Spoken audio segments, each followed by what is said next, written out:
Ministarstvo privrede saopštilo je da je zbog velike zainteresovanosti produžilo do 11. oktobra javni poziv za dodelu bespovratnih sredstava u okviru programa podrške i jačanju kapaciteta poslodavaca uključenih u dualno obrazovanje u 2024.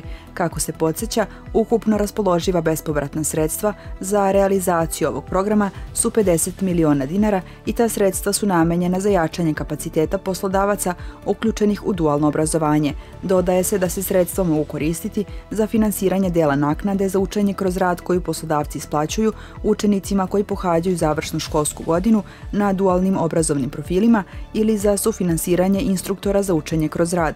Poslodavci mogu da dobiju bespovratna sredstva s razmerno broju učenika završne godine školovanja u školskoj 2024. i 2025. godini za kojima poslodavac ima zaključen ugovor o učenju kroz rad, a ona po učeniku ne mogu biti manja od 17.000 dinara. U toku prethodne nedelje na području policijske uprave u Somboru evidentirano je 11 saobraćajnih nezgoda u kojima je 6 osoba zadobilo lake, a 3 teške telesne povrede. Zbog vožnje pod dejstvom alkohola zadržano je 11, a zbog nasilničke vožnje 3 vozača. U opštini Kula evidentirana je 1 saobraćajna nezgoda. Zbog vožnje pod dejstvom alkohola zadržan je 1 vozač. Udruženje Zelena zona opštine Kula organizuje 3. po redu akciju stazama Save Jerkova, koja će biti održana predstojećeg vikenda 21. i 22. septembra.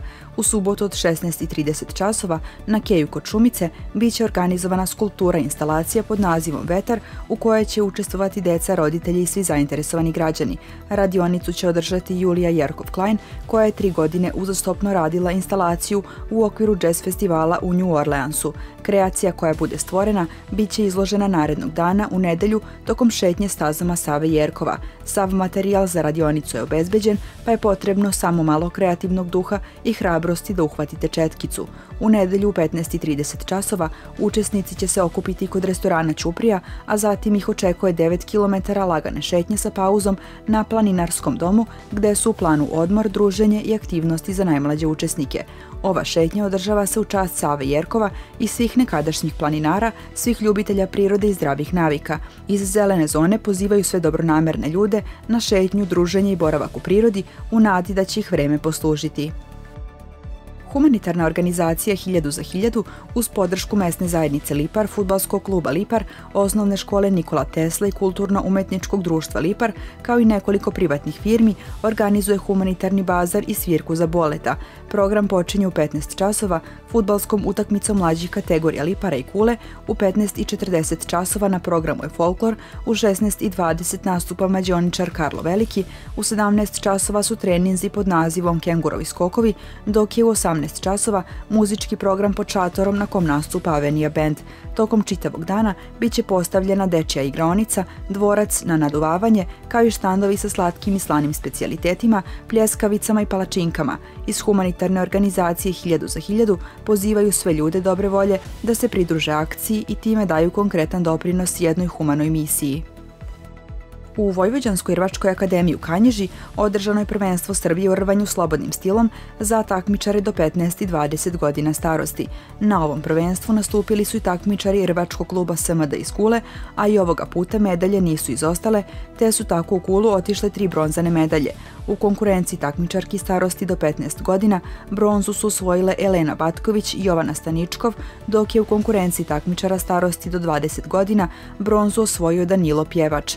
Trener rvačkog kluba SMD Miloš Srdić istakao je da je prezadovoljan izdanjem svojih takmičarki i takmičara, te da je ovaj rezultat potvrda napornog rada i truda koji se ulaže na treninzima. Pored aktuelnih osvajača medalja, ovaj klub je u potrazi za mladim nadama koji će ispisivati nove stranice uspeha kulskog rvanja, pa je tako rvački klub SMD objavio da je u toku upis novih članova.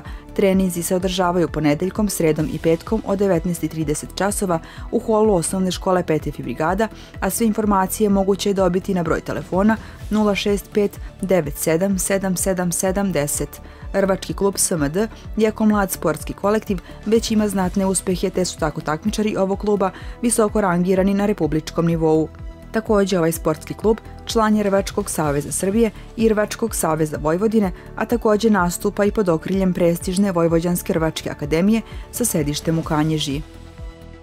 Danas u Kuli uglavnom sunčano, maksimalna dnevna temperatura 25 stepeni, vlažnost vazduha 59%, vazdušni pritisak 1008 milibara, a duva istočni vetar brzinom od 4 metra u sekundi.